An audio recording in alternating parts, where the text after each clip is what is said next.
stand and where we're going and know who we're playing. And anytime you have a 158 quarterback rating and throw for over 300 yards and a half back to back, it's pretty special.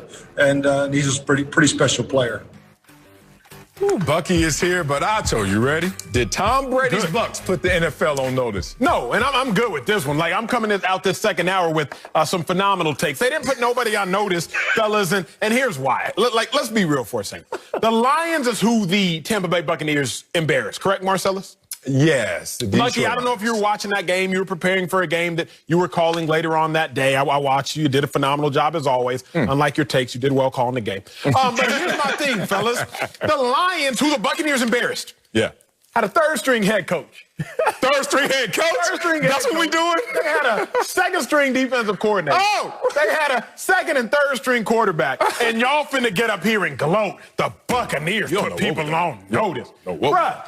Sal, remember when you was a kid and your parents leave home and you run in the house by yourself and you forget to start the dishwasher, you got laundry all up on the floor, everything is chaos?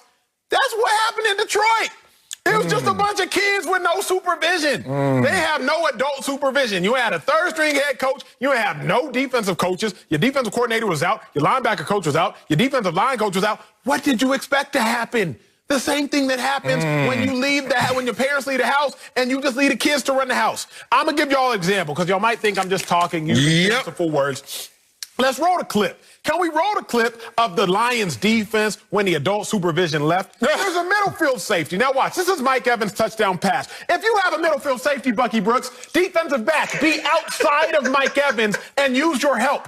But the defensive back was inside of Mike Evans, right there alongside his safety. And what happened? An easy touchdown. Now, kudos to Mike Evans, kudos to Tom Brady, yes. But still, you wouldn't leave your young whippersnappers at the crib without you and your wife. Why? Because you would come back and there would be mass destruction.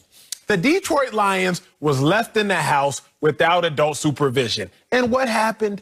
Mass destruction. It's simple. I'm not finna sit here and say, yeah, the Bucs put everybody on notice. Come on, Marcellus. Don't take such low-hanging fruit.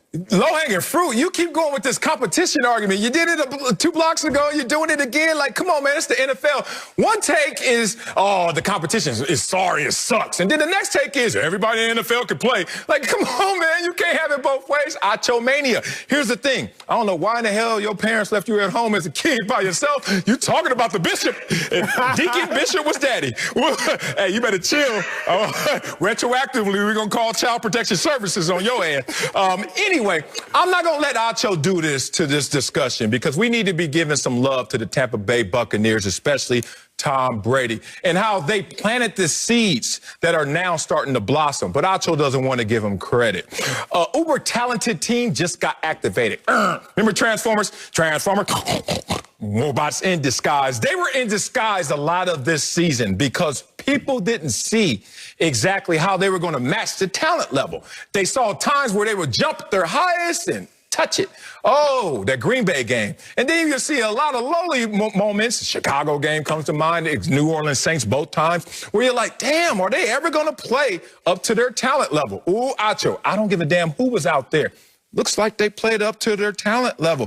Tom Brady led them in 5 scoring drives in the first half, was able to lead them to 588 yards in total offense, which is a Buccaneers franchise record.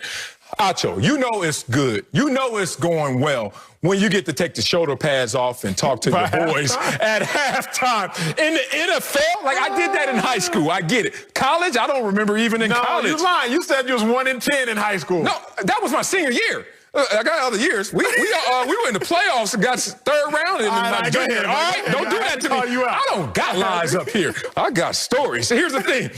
This is a team now that is starting to reach its peak. First time since week 4 that they scored on their first scoring opportunity, the first drive of the game.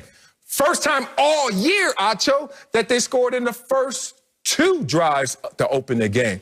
That looks like a team that has supreme talent finally playing up to that ability, no matter who they were playing against.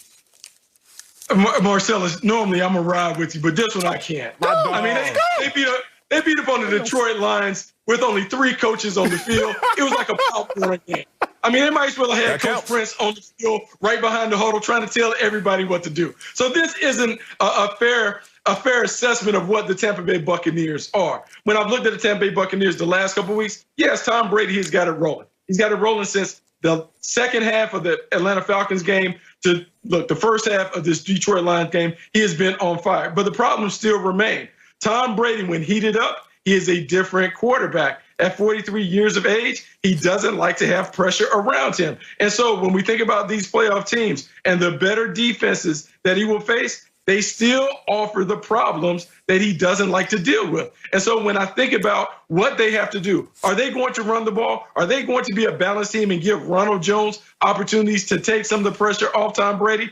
I don't think so, because I still don't think Bruce Arians and Tom Brady are in alignment on how this offense should flow. And so it has worked well. They'll continue to roll. Maybe they'll win next week against the Falcons. They'll close it out and win with 11 and finish with 11 games. But as we get into the tournament and they face these better teams, all of their flaws will be exposed on offense and also on defense. Marcellus, here's what I don't like about your takes. And all of them? I'm starting not to like this about you, the man. Let's go. You insult the game of football. You insult the game of football. How, Sway? Because when I used to have debates between what is a sport versus what's not a sport, what's an organized activity, I drew this final deduction, and it's very simple. Can someone with a heartbeat impact your success? Can someone with a heartbeat impact your success? The difference between football and a push-up competition, football and gymnastics, football and golf, football and track, if you will. Can someone with a heartbeat impact your success? If they can, Marcellus, then you have to weigh your success versus that other person, versus that opponent. You got to start weighing the Bucs' success, Marcellus, versus who they playing. I've told you this before. I'm going to tell it to you again until your Buccaneers win or lose in the Super Bowl. Tom Brady versus non-playoff teams, he's 9-0. Tom Brady versus playoff teams this year, he's 1-5. Sal, stop talking to me about the Bucs after they beat up on bad teams. Again, this is not solitaire. You're not just sitting there clicking, and it's not just your success disregarding anybody else. The Buccaneers are very good when they play very bad teams. The Buccaneers are not very good when they play very good teams. So you real quiet when the Bucs play a playoff game. I can't get you to do a Buccaneers topic. Like, yeah, no, I don't want to talk about it. You I don't can. want to talk about that. Yeah, you can. But as soon, Bucky, the second the Buccaneers beat on LeVar Arrington's high school team, Marcellus be like, hey, leave the show with that. That ain't hard. Come on, Sal. I'm not going to buy it. Chill. All right, y'all really tripping over here, and I love going 2-on-1 if you know what I'm talking about. Let's go to war. I got two hands for a reason. Bucky, why are you bringing up Ronald Jones? They hope to get him back going forward. There wasn't no Ronald Jones show out there. We know what it was. Ronald Jones ain't even touched the field. I don't want to hear about Ronald Jones. That's going to be another addition to my argument going forward, because that's another prime asset that they need info going forward. But I don't like y'all takes because y'all keep talking about the competition and not the confidence that comes from that competition. Be real about this, football players. How many times you played against a team that you scheduled for homecoming and you went out there and you ran up the score on them? You got to take your shoulder pads off too. But even though everybody's going to go, oh, man, they sorry, but you balled. That feeling, that knowledge, the fact that it's coming together makes you take that and activate your talent even greater. And that's all this is. I'm not saying that this was a Super Bowl moment. I'm saying a team that has no continuity because Tom Brady was now put on this team this year with an offseason that was compromised. Bruce Arians was retired and talked into coming back to coaching last year. And all he said after a full season of 7-9, he realized, I need me a different quarterback, a little more at that position. I got something. They have something. They clinched the playoff berth, and it's been 13 years since this organization has done that. Come on, y'all. That's the second longest drought in the NFL. And y'all going to say, oh, what does it matter? Y'all playing the Detroit Lions. I'm not going to allow that because, Bucky, once again, you talk about, well, Tom Brady doesn't play well when they pressure him.